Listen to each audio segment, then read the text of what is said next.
Thank you very much, Mr. President. I have listened very attentively to all those who have spoken, but somehow my views are totally and fundamentally different. Your Excellency, I'm happy you are now seated when I have this opportunity to speak. I associate myself 100% with some of the sentiments expressed by distinguished Senator Dixon. That these chambers is not a place you bring contractors to. Because by doing that, we give them an undeserved respect. But my first question, why I say I'm happy you are the one on seat. I was a governor in Edo State, the way we have a federal government at the federal level. When I issued or I approved the recommendation of a tenders board or procurement process, and a contract is awarded, and I confirm from the Ministry of Finance that money has been paid, I go around to check if the money paid, if the job being done is up to the value of the money that has been paid. And should I find that the contractor is no longer working, even when we have paid, it is not the House of Assembly that helps me to bring an irresponsible contractor to justice. The first thing that we do, following the laws of procurement, because there's always a contract. In that contract, there are usually clear provisions as to what should be done when money has been paid and the contractor abandons site, or if the contractor is at site, is working at such a low pace of work that the job might not be completed within the time frame provided for in the contract agreement. But my people have a saying that when an elderly man has shared akara with a small child, he loses respect in the eyes of the child. But we are discussing the contractor here who appear to be more powerful than the Ministry of Works that awarded this contract. I think these two people who are arresting the president, they are part of those who have spoken. Asuko, we will issue warrant of arrest for against lawyer SAN. I'm with you. What do we do when a senator left his seat while a distinguished senator is on his feet in order to confuse and try to persuade the Senate president, and you are diverting his attention? It is my privilege to be heard clearly without disturbing the president. And as you go, I don't have to be a boxer to be able to keep you under control. So, sir, Mr. President, I am sure in your 8 years as governor, you have had cause to deal with contractors who collected money and thought it was a Christmas gift. Please, do I have the permission of the House? Osita, please.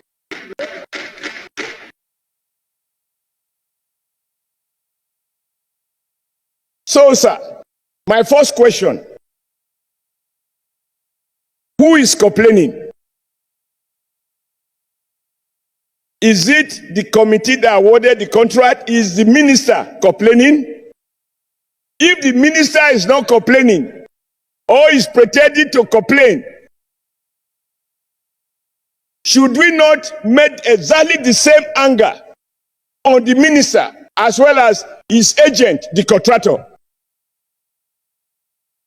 When a man who gives you a job can no longer call you to order, there are questions to be asked, and there are hard answers that must be provided. The man who gives contract cannot be helpless unless he compromises his powers.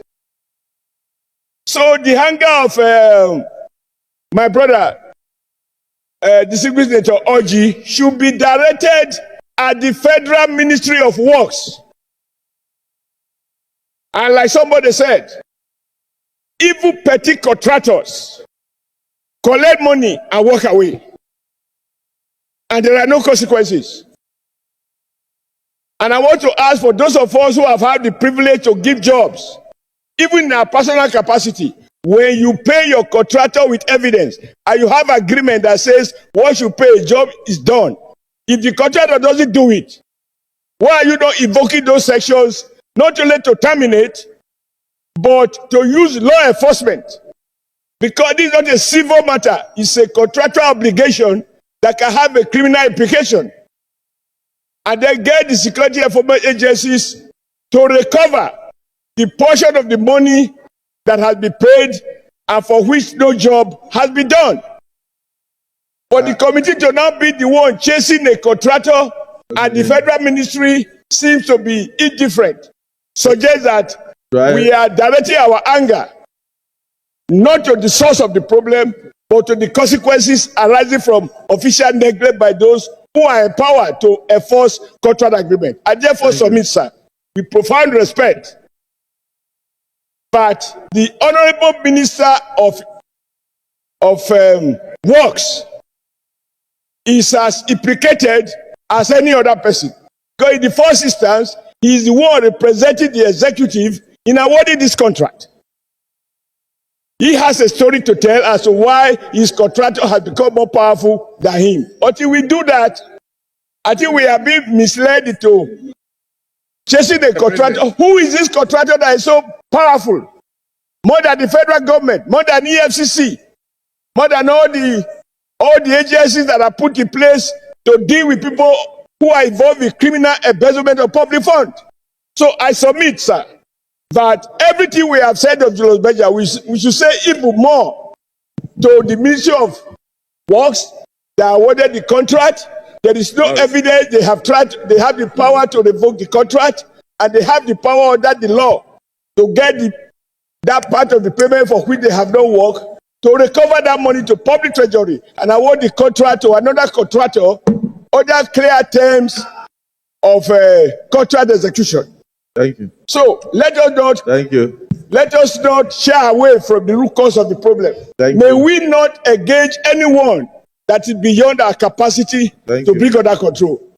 Don't hire who you cannot fire. Thank you. Thank you, sir. Well, let me point of order, sir. Point of order. Let me give an opportunity to the point of order, Mr. President. We will be dragging ourselves backwards with points of order. This is a constitutional issue. Is your point of order going to be above the Constitution? Senate President Emeritus.